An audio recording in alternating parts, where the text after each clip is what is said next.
session. Welcome, babies. You're my baby.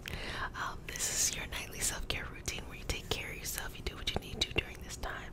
So welcome all my new babies and welcome back all my returning babies. Mama loves you. Okay, so we start the session off with a prayer. It is not a religious prayer. It's just a prayer to root us in our individual healing experience and bring us together as a community and as a collective. And because consent matters, to have your permission to say a prayer. Okay, let's do it. You ready? Okay. Dear universe, in all for the... May I touch you? Okay. Dear universe, in all for the highest vibrational good only, please connect us to our highest intention and validate information for our highest good only. Please allow us to release what we need to let go and embrace what allows us to grow. Let our journey encompass the lineages, traditions, religions, and spiritual paths that bring light out through us to share with others. I say all of this in the name of I am Ashe. Ashe. Ashe. Okay. So, working through anxiety. So I talked about this a bit in the blockage video. So in my meditative reflection, I was thinking about how do we experience anxiety? How would you experience anxiety versus how I would experience anxiety? And what I started to think about is that how I feel anxiety probably feels different than how you feel anxiety, because our bodies are different and there probably are some similarities, but I started to think there are so many feelings, emotions, and things that we have within ourselves that describe a whole array of things, and we categorize a large group of things into something very small. This is just anxiety. I'm going to give you an example. When you are going into a better paying position, and maybe it's a job you've never had before, and you start to experience imposter syndrome. Imposter syndrome can invoke feelings of anxiety, even though it's better pay, even though it's something that'll help you in the long run, even though you have all the skills to make this successful. But the feeling of this new thing, this thing that you haven't done before, gives us a similar alert within our body of something like anxiety, like a trauma that you have experienced before, and that you feel like a new situation is going to be the same, but it's two different things, but it's kind of being meshed together. So that made me think, listen, whatever your anxiety is trying to tell you, listen to it. Now, as we work through it on an energetic level, it is important to know there are multiple things that can create anxiety. It can simply just be your body's chemistry. That's how your body is. It can also be having a traumatic experience that has happened to you, or several things that have kind of accumulated, and now your state of being feels anxious because it just doesn't feel safe. On an energetic level, what happens here is that when the soul has a traumatic experience, the soul starts to hover above the body because it no longer feels safe. That's why a person might feel disconnected if they've been anxious or depressed for a very long time. And bringing that soul back into the body brings that life back into the body, and they have motivation to want to do things and things like that. There are other reasons why you might experience anxiety. Maybe it's not a trauma thing. Maybe it's not the body's just natural state of chemistry. There are a lot of micronutrient deficiencies that can cause this, and I talk about this all the time. I wanted to do a series on nutrigenomics, but it seems like nobody really cares because I put it on a poll. But it is so important. We really take this for granted, that these micronutrients, meaning supplements, vitamins, the things that our body needs to actually work the system out correctly. If we have deficiency or a surplus or things like that of these things, they can wreak havoc in our body, and we might treat it in other ways that actually won't necessarily solve the problem. There are entire systems in our body that won't work properly if we have these issues with these balance, because our body wants to be in this state of homeostasis, meaning the brain wants to be in a state of homeostasis, meaning it's kind of telling the rest of the body, hey, run these systems correctly. And when we have an imbalance someplace in these micronutrients, it kind of throws everything off, and that also can cause anxiety. I'm not playing with you. Low vitamin D linked to anxiety and depression. Magnesium can be linked to anxiety, low levels of magnesium, and then just all kinds. These are two examples that I'm giving you. Just all kinds of things that if you have an issue with your thyroid, that can throw things off. So it can impact the brain as well. So there's so many levels. So many levels. So we work through the energetic care, but there's so many ways to approach it. Even physical activity can impact. For example, if you are working out too much, or you're exerting yourself too fast, and your body is not trained to do that, you can stress your body out, and it starts to use the micronutrients in order to balance itself out, and that can cause a deficiency as well. So I'm not saying, hey, don't be active. What I'm saying is be mindful, listen to your body, as well as being sedentary, not making any movement, not doing anything, can also wreak a lot of havoc in the body. So this is just basically saying, listen to your body, make movement, do what you need to do. But anxiety is linked to a lot of things. It is not just one clear-cut thing, and there might be some overlapping things too. And I've said this, and I'm going to keep saying this: the quickest and easiest way to change how you feel in your body is through what you eat. At first I used to think it was through like mindfulness training and affirmations and stuff, but that requires actual effort. But if you don't just put anything, you just don't eat anything, and you say like, I'm only going to eat really, really green, leafy vegetables, and I'm going to make sure that I'm getting all my macronutrients. Macronutrients are your proteins, your fats, your carbohydrates. You're getting all of those nutrients in a very healthy way. Your body, go to sleep, wake up the next day, your body will just feel better. It just will. It just will feel better. And then you can add on to that those other things too. So anxiety is multiple things. That's why I say it's really important that when you go to your doctor, you ask them to do that routine blood work. And if you are lucky enough to have health insurance, ask for everything you can be tested for under your preventative care appointment, which is that free appointment that the insurance gives you. And that's when they can kind of put all that stuff in, so you don't have to pay out of pocket for that. And then when you notice any of these things that are happening, any imbalances or things like that, then you can start to do research and take action. And the way that I like to do it is I like to head on over to Google Scholar. If you have some familiarity with like journal articles and stuff, they all pretty much read very similar. You can just jump to the abstract. If you have no clue what I'm talking about, then you might just do some doctor Googling just to understand, how does iron impact our body? How does calcium impact our body? How does fill in the blank of something else, and folate, how does it impact our body? And that can start to get us to understand how these things impact us.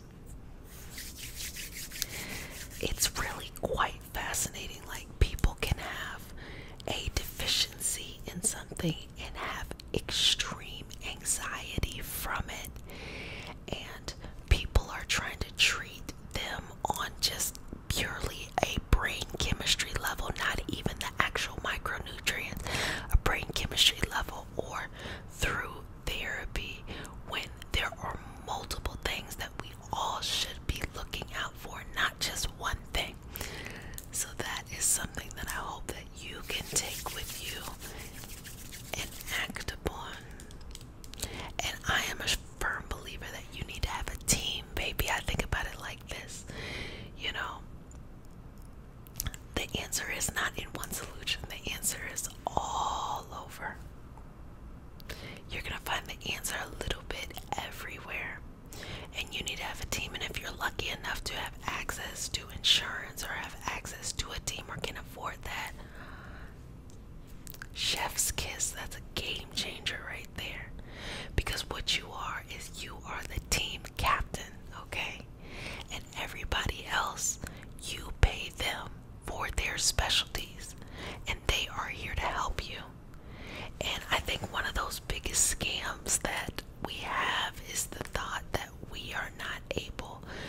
moments that you have experienced anxiety.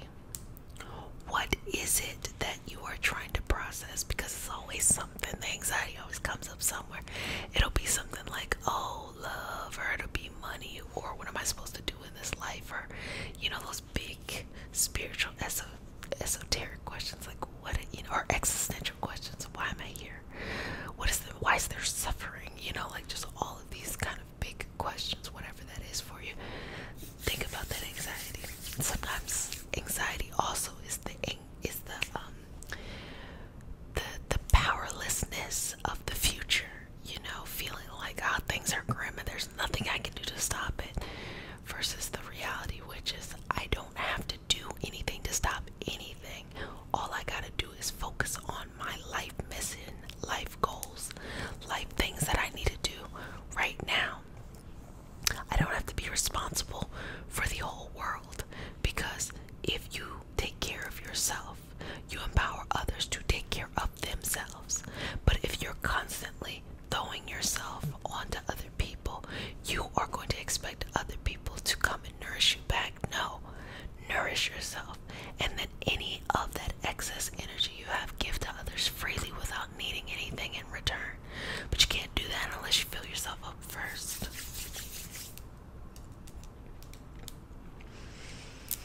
And the answers you need will be there. They're actually already in front of you. You just kind of have to open your eyes, and by eyes I mean like your mind's eye, to the answers. It's amazing how that is, because when we're closed off, we can't see those answers. When we open, it's like, damn, this shit been in my face this whole time. It's been here this whole time. And it might have been things that you have already tried before. You just need a little bit more help or guidance along the way. And look, everything is figure outable. Everything is survivable. We have a species. Our species has been around for 200,000 and 300,000 years. You know, hominids have been around for 6 million years. We are very resilient. So whatever is happening in your life is not enough to take you out. I guarantee it. We have been able to survive this long, and things were very grim probably in those first like 6 million years, 5 million years, you know.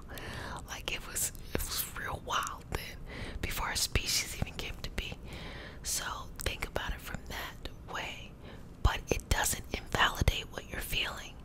You still may be feeling those feelings of anxiety, and that's why I'm saying you need to get these other things checked out too.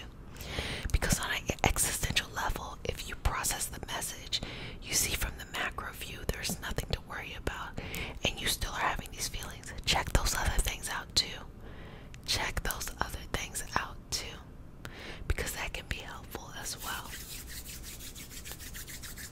And you can have the power to think clearly, still experience the anxiety, and be able to make moves to go forward to help alleviate that in the other things that I'm talking about, as well as make decisions. What you feel does not have to stop you from living your life, does not have to your life doesn't begin when you stop having those experiences. Your life is still going in spite of those experiences. Just working through all of that, just removing that from your energy to not impact you, and to surround you by love and understanding and happiness, and, you know, to experience this life the way that you want to experience it. The way I want to experience life is my way, and the way you want to is your way. And I remember, you know, being younger, and I used to think like, you just assume everybody is experiencing life like you. No, I think this is what those multiple realities are. When people talk about like dimensions and things like that, I kind of look at it like this. Sure, there can be dimensions, but I think that for as many people there are on this planet, there are that many realities at least. And I think that whenever we have like premonitions or intuitive work,